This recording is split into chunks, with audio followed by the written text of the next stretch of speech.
Federal Voting Rights Act is directed to a broad range of electoral devices. The California Voting Rights Act is directed simply to at-large elections versus district-based elections.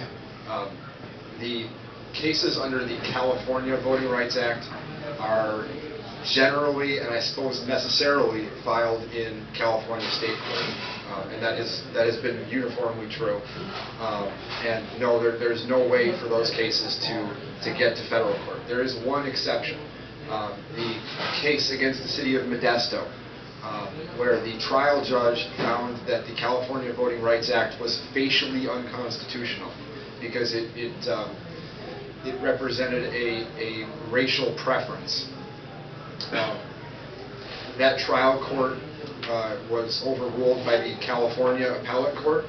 The city of Modesto then appealed to the state Supreme Court.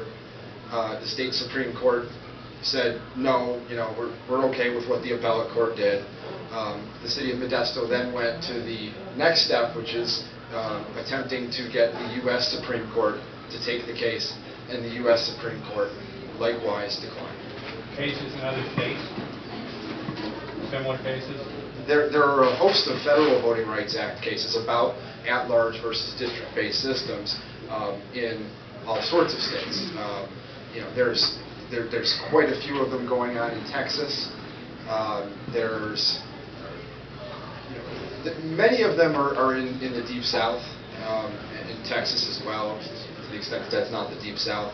But there's also Federal Voting Rights Act cases in other states as well. One that comes to mind is Port Chester, New York. One of my colleagues was involved in that case.